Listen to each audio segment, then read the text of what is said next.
muli na namang nakaranas ng dangerous maneuver at hinarangan ng mga barko ng China itong ating mga barko na papunta sana doon sa Ayungin Shoal. Ayon sa tagapagsalita ng Philippine Coast Guard for the West Philippine Sea, team play itong ginawa nila para makalusot itong ating mga barko at matagumpay nga tayong nakapasok doon at nakapaghatid ng supply doon sa ating mga armed forces na nakahimpil doon. Isa rin sa factor kung bakit nakalusot tayo, June, ay dahil sa mga unang ginawa natin nung nakaraang water cannon incident sa publiko natin. Dahil doon, ayon sa tagapagsalita ng PCG, hindi na sila gumamit ngayon ng water cannon. At konti na lang din ang kanilang barko kumpara noong nakaraang water cannon incident na 6 na malalaking barko ng PCG ang humarang sa kanila. Ngayon, 4 na barko na lang ng PCG pero yung 2 doon, mas maliit daw doon sa mga barko natin, June.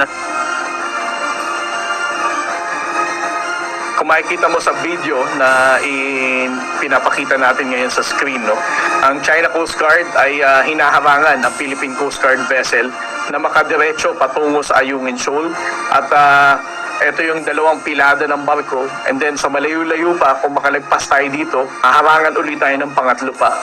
4 na barko ng Chinese Coast Guard at 4 na Chinese Maritime Militia ang sumalubong sa 2 barko ng Philippine Coast Guard at supply boat ng Armed Forces of the Philippines. May 2.5 nautical miles lamang ang layo sa Ayungin Shoal. Ayon kay Commodore J. Tariela, tagapagsalita ng Philippine Coast Guard for the West Philippine Sea, nasa bunganga na ng Ayungin ang mga barko ng Pilipinas nang muling tangkaing harangin at iharas ng mga Chinese vessel.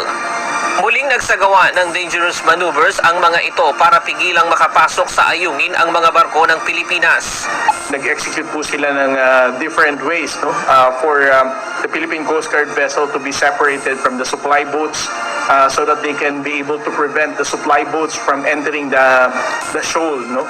At ito pong supply boats na to ang may dala ng supply ng ating mga sundalo. Gayunpaman, matagumpay na nakapasok ang resupply boat ng Pilipinas sa Ayungin Shoal. Ayon naman sa Armed Forces of the Philippines, maliit man ang tagumpay na ito para sa mga Pilipino, pero nagpapakita ito ng ating paninindigan na protektahan ang soberenya ng bansa. Dito ay pinapakita natin ang ating katatagan, ang ating pagkakaisa bilang isang bansa na isulong ang tama at ang nararapat para sa hindi lang para sa ating kapakanan ng mga ating mga Pilipino, kundi na rin para sa international order na sinasabi. Because what we are actually promoting here is not just our sovereign rights, but of course the implementation of a very important convention, which is the United Nations Convention on the Law of the Sea.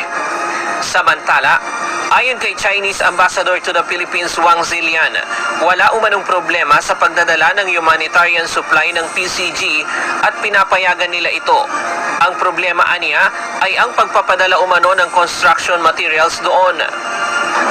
What I want to emphasize is that there has never been problem with the delivery of humanitarian supplies because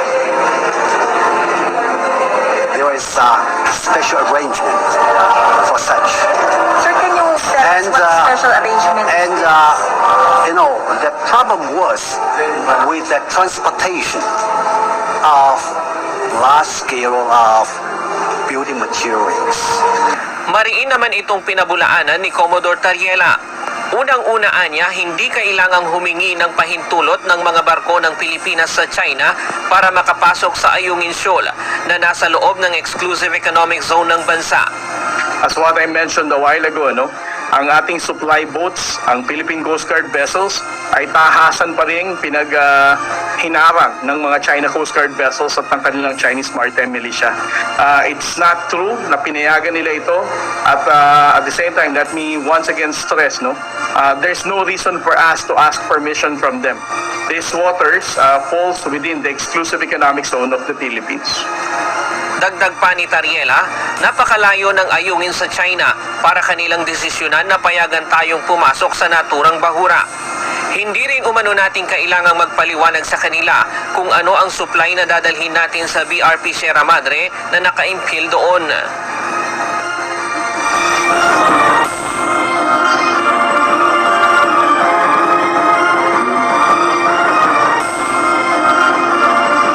June, sa ngayon, wala pa tayong impormasyon kung paghahain muli ng diplomatic protest ang bansa hinggil dito. Balik sa iyo, June. Oh, Ryan, papaano ba nalalaman ng China kung ang dala o ang karga lamang ng vessels ng Philippine Coast Guard ay para sa resupply mission, para sa mga pangangailangan ng ating mga tropa sa Ayungin Shoal, at paano nila nalalaman kung ito ay may mga construction materials?